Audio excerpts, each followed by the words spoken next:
नमस्कार दोस्तों, कैसे हैं आप सभी का मैं आपकी मंच द सक्सेस मैन @ पे फिर से महत्वपूर्ण प्रश्नों के साथ आपका स्वागत करता हूं दोस्तों।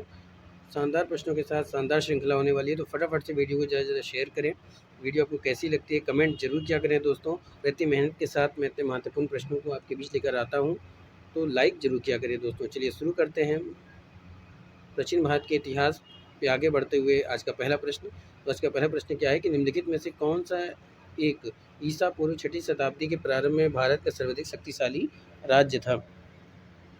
ऑप्शन क्या है कि पहला है गांधार, कन्नौज, सूरसेन, मगध। फटाफट से आंसर दीजिए दोस्तों।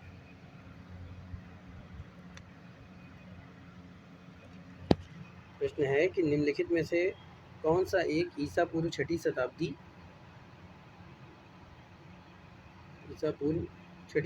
में के प्रारंभ में भारत का सर्वाधिक शक्तिशाली राज्य था? गांधार, कन्नौज, सूरसेन या मगध। तो दोस्तों 6ठी शताब्दी के प्रारंभ में भारत का सर्वाधिक शक्तिशाली राज्य कौन सा था? मगध। कौन सा राज्य था दोस्तों? मगध। तो D is the right answer for this question. एक बार फिर से आप लोग प्रश्न देख लीजिए दोस्तों, क्या है? मगध। तो D is the right answer for this question. अगला प्रश्न, मगध की प्रारंभिक शासक ने यानी मगध के किस प्रारंभिक शासक ने राज्यारोहण के लिए अपने पिता की हत्या की एवं स्वयं भी इसी कारण वश मारा गया? आपके ऑप्शन है बिंबिसार, अगला है अजातशत्रु, तीसरा उदयन, चौथा नागदशक।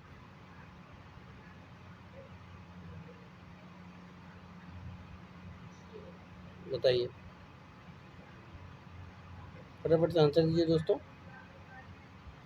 ऐसा कौन सा मगध का प्रारंभिक शासक था जिसने राज्यारोहण के लिए अपने पिता की हत्या की और स्वयं भी उसी राज्यारोहण के लिए मारा गया? तो वह था अजातशत्रु। तो B is the right answer for this question. अगले प्रश्न की तरफ चलते हैं। अगला प्रश्न क्या कह रहा है कि गौतम बुद्ध के समय का प्रसिद्ध जीवक किसके दरबार से संबंधित था? बिंबिसार, चंद्रप्रद्योत, प्रसन्नजित, उदयन।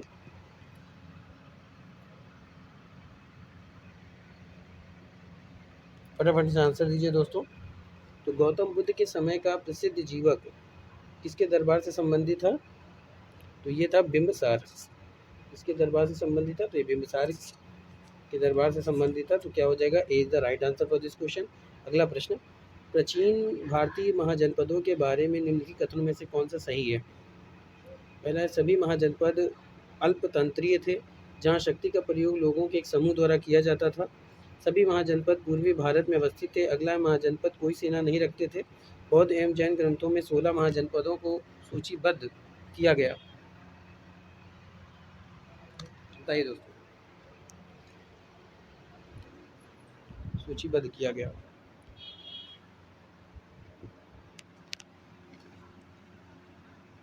तो दोस्तों प्राचीन भारतीय महाजनपद के बारे में अगर बात करें कि कौन सा कथन सत्य है, तो ये हो जाएगा बौद्ध एवं जैन ग्रंथों में 16 महाजनपदों का सूचीबद्ध किया गया है। तो D is the right answer for this question. अगले प्रश्न की तरफ चलते हैं। अगला प्रश्न कह रहा है कि बराबर पहाड़ी की गुफाओं के विषय में निम्न में से कौन सा एक सही नहीं है? बराबर पहाड़ी पर कुल 4 गुफाएं हैं। 3 गुफाओं की दीवार पर अशोक के अभिलेख उत्कीर्ण हैं। यह अभिलेख इन गुफाओं को आजीविकाओं को समर्पित होने का उल्लेख करता है। यह अभिलेख ईसा पूर्व 6ठी शताब्दी के हैं। बताइए कौन सा कथन है जो कि सही नहीं है? तो बराबर पहाड़ी की गुफाओं के विषय में अगर हम बात करें दोस्तों, तो कौन सा सही नहीं है? देखिए, बराबर पहाड़ी में कुल 4 गुफाएं हैं, ये बात सही है। 3 गुफाओं की दीवार पर अशोक के अभिलेख उत्कीर्ण है, ये भी सही है। यह अभिलेख इन गुफाओं को आजीविकाओं को समर्पित होने का उल्लेख करते हैं, ये भी सही है। यह अभिलेख ईसा पूर्व 6ठी शताब्दी के हैं, यही गलत है दोस्तों। तो D is the right answer for this question. अगला प्रश्न, चलिए अगला प्रश्न की तरफ चलते हैं और कीजिएगा दोस्तों।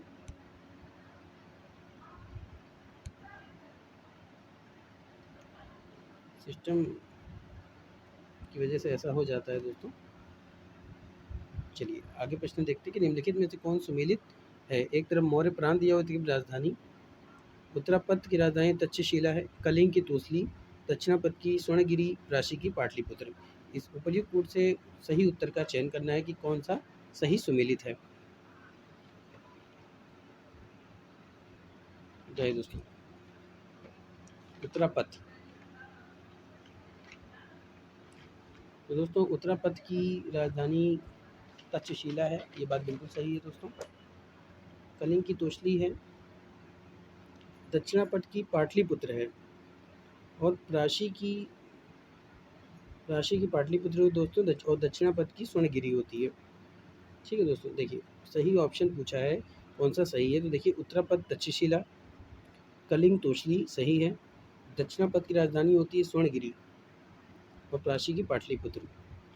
तो आपका पहला, दूसरा, तीसरा, चौथा ये सभी सही है, तो D is the right answer for this question. अगला प्रश्न की तरफ चलते हैं। अगला प्रश्न कह रहा है कि निम्नलिखित कथनों पर विचार करना है। अजातशत्रु के समय में ही राजगृह की सप्तकर्णी गुफा में प्रथम बौद्ध संगति का आयोजन हुआ था। अजातशत्रु ने 32 वर्षों तक मगध पर शासन किया। पुराणों के अनुसार 28 वर्षों तक 32 वर्ष तक शासन करने के बाद अजातशत्रु अपने पुत्र उदयन द्वारा मार दिया गया। अजातशत्रु का उपनाम कुणिक था।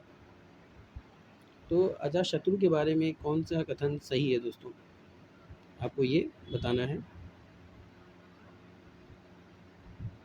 अजातशत्रु समझ में आ रही है, बताइए।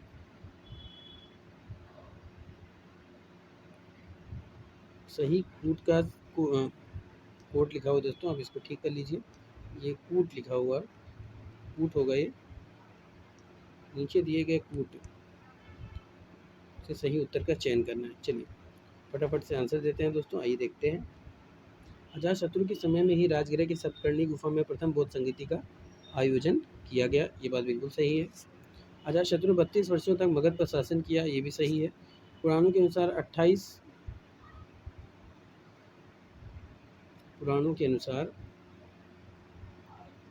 वर्ष 32 वर्ष शासन करने के बाद अजातशत्रु अपने पुत्र उदयन द्वारा मार दिया गया दोस्तों, बात भी सही है। अजातशत्रु का उपनाम कुणिक था, तो चौथा बात भी सही है दोस्तों। ये 28 वर्ष नहीं होगा, यहाँ पे ये 28 वर्ष नहीं होगा। ठीक है, पुराणों के अनुसार 32 वर्ष तक। ठीक है, चलिए तो दोस्तों आपके ये सभी ऑप्शन क्या हैं, सही है, तो क्या हो जाएगा, B is the right answer for this question. अगला प्रश्न सही सुमेलित नहीं है, आइए देखते हैं। हर्यक वंश और शासनकाल दिया हुआ है। तो हर्यक वंश का जो शासनकाल था 544 ईसा पूर्व से 492 ईसा पूर्व तक था। नंद वंश का था 344 ईसा पूर्व से 322 ईसा पूर्व। शिशुनाग वंश का था 460 ईसा पूर्व से 440 ईसा पूर्व। नीचे दिए गए कूट से उत्तर चुनना है, कौन सा नहीं है दोस्तों इसमें से, और जो उत्तर होगा वो आपको चुनना है। केवल एक, केवल दो, केवल तीन, यानी कि केवल पहला गलत है, केवल दूसरा गलत है, केवल तीसरा गलत है, इनमें से कोई नहीं। तो सही सुमेलित नहीं है की बात करें दोस्तों, तो हर्यक वंश का शासनकाल 544 ईसा पूर्व से 492 ईसा पूर्व तक था, सही है। नंद वंश का 344 से 322 ईसा पूर्व तक था, सही है। शिशुनाग वंश की बात करें तो 460 ईसा पूर्व से 440 ईसा पूर्व तक नहीं था दोस्तों। ठीक है, ये शिशुनाग वंश की अगर हम बात करें दोस्तों, तो इसका जो शासनकाल हुआ वो क्या था, 460 से था। ठीक है दोस्तों, शिशुनाग वंश की अगर हम बात करते हैं तो शिशुनाग वंश क्या क्या था दोस्तों, 460 से 442, और इसमें क्या है 440 दिया हुआ दोस्तों, तो ये क्या हो जाएगा, गलत हो जाएगा, यही केवल तीसरा गलत है। तो C is the right answer for this question. अगला प्रश्न की तरफ चलते हैं। अगला प्रश्न क्या है, निम्नलिखित में से सही कूट का चयन करना है। एक तरफ प्राचीन जनपद दिया हुआ है, एक तरफ राजधानी। आइए मिलान करते हैं दोस्तों। कुरु श्रावस्ती, पंचाल, कौशाम्बी, कौशल, अच्छी छत्र, अहि छत्र, वत्स, इंद्रप्रस्थ। आइए मिलाते हैं दोस्तों। तो दोस्तों कुरु की राजधानी क्या थी, बताइए कुरु की राजधानी क्या थी दोस्तों। तो दोस्तों कुरु की राजधानी थी इंद्रप्रस्थ। पांचाल की राजधानी थी अहि छत्र। कौशल की राजधानी थी श्रावस्ती। वत्स की राजधानी कौशाम्बी थी। तो आपके ऑप्शन क्या हो जाएंगे, 4 3 1 2, 4 3 1 2, कहाँ पे, बी पे दिया हुआ है, तो B is the right answer for this question. अगला प्रश्न की तरफ चलते हैं। अगला प्रश्न कह रहा है निम्नलिखित कथनों पर विचार करना है। सुविधाजनक भौगोलिक स्थिति जिससे निम्न गंगा के मैदानों पर नियंत्रण संभव हो सका। तांबे और लोहे की खानों से निकटता को जो बेहतर उपकरण और हथियारों के लिए आवश्यक थे। मगध की दोनों राजधानियाँ राजगृह और पाटलिपुत्र सामरिक दृष्टि से महत्वपूर्ण थी। राजगीर पहाड़ियों से घिरी थी और शत्रुओं से पूरी तरह सुरक्षित थी। पाटलिपुत्र गंगा और गंडक नदी के संगम पर स्थित अतः यह जल दुर्ग से सुरक्षित थी।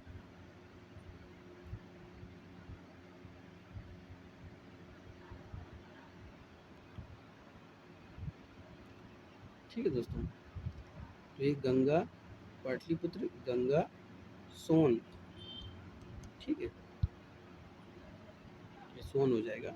ठीक है, चलिए आइए देखते हैं तो इसका आंसर क्या हो जाएगा दोस्तों। निम्नलिखित कथनों पर विचार करना है कि कौन सा इसमें से सही है। तो दोस्तों अगर बात की जाए कूट मिलाने की तो ये सभी बातें सही हैं। क्या हो जाएगा, D D is the right answer for this question. अगला प्रश्न, निम्नलिखित में से सही उत्तर का चयन करना है। प्रश्न क्या है कि हर्यक वंश का प्रथम शक्तिशाली शासक था। उसे मगध साम्राज्य की सत्ता का वास्तविक संस्थापक भी माना जाता है। बिम्बिसार ने अंक पर आक्रमण ब्रह्मगुप्त के समय में किया था। बिम्बिसार की पहली पत्नी का नाम महाकौशला देवी था। हर्यक वंश का प्रथम शक्तिशाली शासक कौन था? बिम्बिसार, बिल्कुल सही है। उसे मगध साम्राज्य सत्ता का वास्तविक संस्थापक भी माना जाता है, सही है।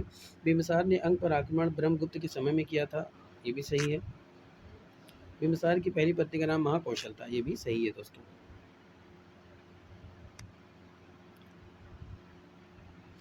तो क्या हो जाएगा दोस्तों, ये सभी सही है, तो D is the right answer for this question. अगला प्रश्न, निम्नलिखित कथनों में से कौन सही है आपको बताना है। कथन है कि काला अशोक का नाम पुराण तथा दिव्यदान में कांकणवर्ण मिलता है, सही है दोस्तों। ये बाण भट्ट रहित हर्षचरित के अनुसार कांकणवर्ण की राजधानी पाटलिपुत्र में घूमते समय महापद्मनंद के नाम के व्यक्ति ने चाकू मारकर काला अशोक की हत्या कर दी, ये भी सही है। महाबोधि वंश के अनुसार काला अशोक के 9 पुत्र थे जिन्होंने काला अशोक की मृत्यु के बाद मगध पर 23 वर्षों तक शासन किया। काला अशोक के बारे में बात की जा रही है दोस्तों, बात समझ में आ रही है? इसके बारे में बात की जा रही है, काला अशोक के बारे में बात की जा रही है। महाबोधि वंश के अनुसार काला अशोक के 9 पुत्र थे। तो दोस्तों ये ऑप्शन आपका गलत हो जाएगा क्योंकि उसके 9 नहीं 10 पुत्र थे, 10 पुत्र थे। ठीक है, काला अशोक की मृत्यु के बाद मगध पर 22 वर्षों तक शासन किया नहीं, 23 दिया हुआ है जबकि ये 22 वर्ष होगा दोस्तों। ठीक है, 20 ईयर्स, 10 पुत्र। तो ये कौन सा हो जाएगा, केवल पहला और दूसरा। तो A is the right answer for this question. अगला प्रश्न, 6वीं शताब्दी ईसा पूर्व का मत्स्य महाजनपद स्थित था पश्चिम उत्तर प्रदेश में, राजस्थान में, बुंदेलखंड में, रुहेलखंड में।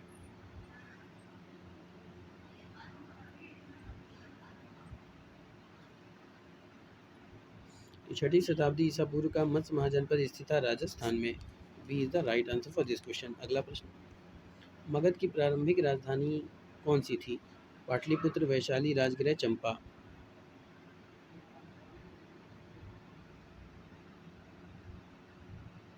बताइए। तो मगध की प्रारंभिक राजधानी कौन सी थी दोस्तों? Rajagriha, C is the right answer for this question. अगला प्रश्न, निम्नलिखित कथनों पर विचार करना है। पहला कथन क्या दे रहा है कि धनानंद ने जनता पर बहुत शिखर आरोपित किए थे जिससे जनता असंतुष्ट थी। धनानंद के बारे में बात की जा रही है दोस्तों, जिन्होंने जनता पर बहुत से कर, माफ़ कीजिएगा दोस्तों मिस्टेकिंग बहुत होती है टाइपिंग में,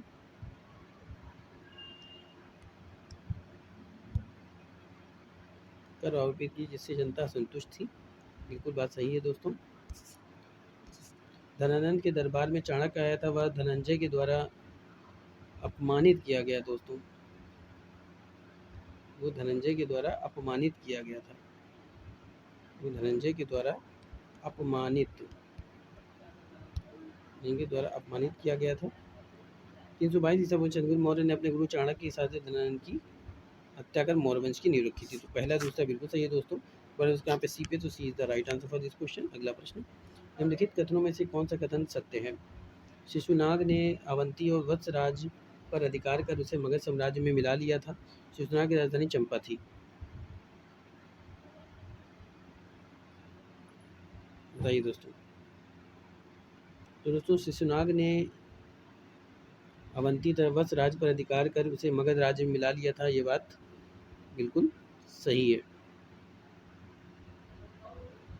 ठीक है दोस्तों, कर लिया था। शिशुनाग की राजधानी चंपा नहीं थी, तो क्या हो जाएगा? पहला, केवल पहला। C is the right answer for this question. अगला प्रश्न, शिशुनाग वंश का उत्तराधिकारी कौन था? नंदवर्धन, काला अशोक, धनंजय, इनमें से कोई नहीं। शिशुनाग वंश का उत्तराधिकारी जो था दोस्तों वो कौन था? Kala Ashoka. B is the right answer for this question. अगला प्रश्न, मौर्य साम्राज्य की जानकारी किन स्रोतों से प्राप्त होती है? पुरातात्विक स्रोत, साहित्यिक स्रोत, विदेशी विवरण, सभी। तो मौर्य साम्राज्य की जानकारी जिन स्रोतों से प्राप्त होती है वो सभी से प्राप्त होती है। D is the right answer for this question. अगला प्रश्न, निम्नलिखित कथनों पर विचार करना है। मौर्य काल के पुरातात्विक साक्ष्य में अशोक के अभिलेख अत्यधिक महत्वपूर्ण है। इसे अशोक के शासनकाल की समग्र जानकारी मिलती है। सही है। अशोक के 40 से अधिक अभिलेख भारत, पाकिस्तान तथा अफगानिस्तान के विभिन्न भागों से प्राप्त हुए। सही है। मौर्यकालीन इतिहास की जानकारी काली पॉलिश वाले मृत भांड तथा चांदी व तांबे के पंचमार्ग से मिलती है। तो तीनों कथन सही है दोस्तों। तो तीनों कथन कहाँ पे दिए हुए? डी पे। D is the right answer for this question. अगला प्रश्न, मौर्य साम्राज्य की स्थापना के विषय में सत्य है। कौन सा कथन? 4वीं शताब्दी ईसा पूर्व मगध में नंद वंश के शासक धनानंद के शासन था। साक्ष्य से पता चलता है कि धनानंद एक क्रूर और अत्याचारी शासक था। बिल्कुल सही है। मौर्य वंश के संस्थापक चंद्रगुप्त मौर्य ने अपने राजनीतिक गुरु चाणक्य के साथ मिलकर इसी नंदवंशी शासक धनंजय को पराजित कर मगध में मौर्य वंश की स्थापना की थी। ठीक है दोस्तों, धनानंद, धनानंद को मार के, किसको मार दिया था? धनानंद को। किसको मारा था दोस्तों? धनानंद।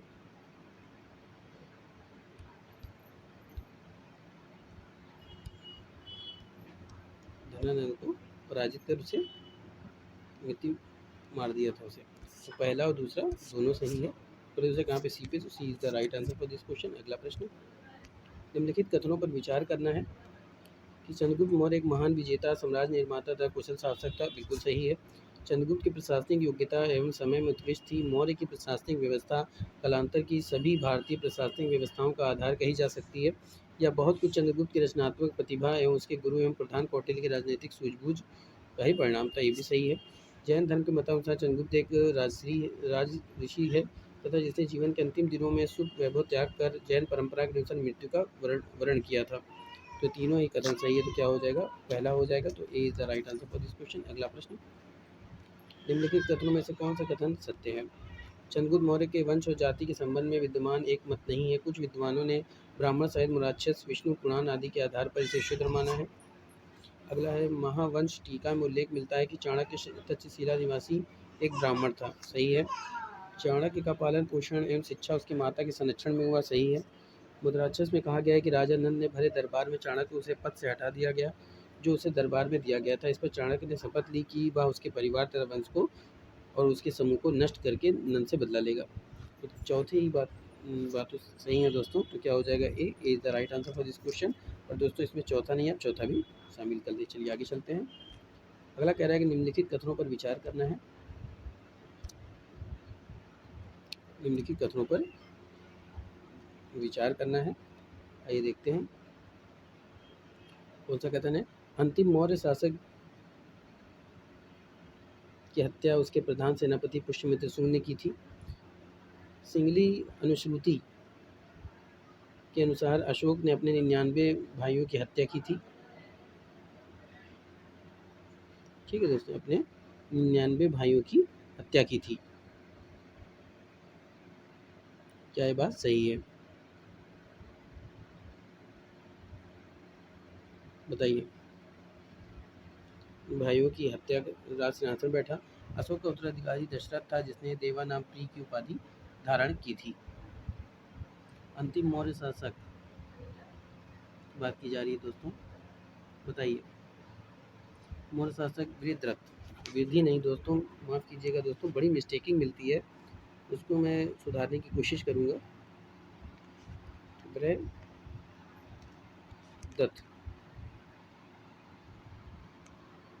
ठीक है दोस्तों, बृहदरथ। इसका नाम बृहद्रथ था।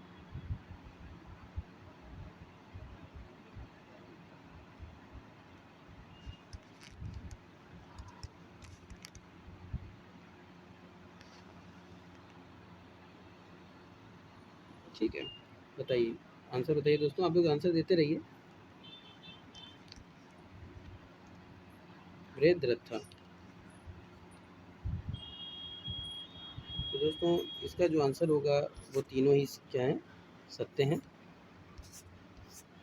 सुगुत्रगाई दशरथ था जिसने लुधियानापुरी की उपाधि धारण की, तीनों सही है। D D is the right answer for this question. अगला प्रश्न कह रहा है कि कलिंग युद्ध का विवरण हमें प्राप्त होता है 13वें शिलालेख से, रूप नदी स्तंभ लेख से, वेदसांग के विवरण से और प्रथम लघु शिलालेख द्वारा। इनमें से कौन सा कथन सत्य है?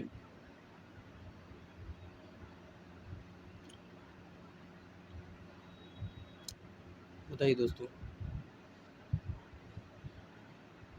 किसके द्वारा हमें ये प्राप्त होता है? तो दोस्तों इसका जो आंसर होगा वो आपको बताना है, फटाफट से आंसर दीजिए। तो कलिंग युद्ध का विवरण हमें ज्ञात होता है 13वें शिलालेख से, तो A is the right answer for this question. आज का अंतिम प्रश्न, निम्नलिखित में से कौन सा कथन सत्य है? मेगस्थनी चंद्रगुप्त मौर्य के दरबार में आया था। चंद्रगुप्त मौर्य ने श्रवण बिलगोला में जाकर 298 ईसा पूर्व में उपवास द्वारा शरीर को त्याग दिया था। तो दोनों ही कथन क्या है दोस्तों, सही है। तो C is the right answer for this question. ये था दोस्तों शानदार महत्वपूर्ण प्रश्नों की शानदार श्रृंखला। उम्मीद करता हूँ कि आपको पसंद आया होगा। फटाफट से वीडियो को ज़्यादा शेयर करें। जिसने अगर अभी तक मेरे चैनल को सब्सक्राइब नहीं किया और नए विजिटर हैं उनसे गुजारिश है कि वीडियो सब्सक्राइब करें, बेल आइकन ऑन करें ताकि नोटिफिकेशन मिलती रहे। इसी तरह से अपना प्यार और भरोसा बनाए रखें दोस्तों। मैं महत्वपूर्ण प्रश्नों की श्रृंखला आप लोग के बीच में लाता रहूँगा दोस्तों। फिर मिलेंगे नए प्रश्नों के साथ, इसी जुनून के साथ। तब तक के लिए जय Hind, wish you all the best.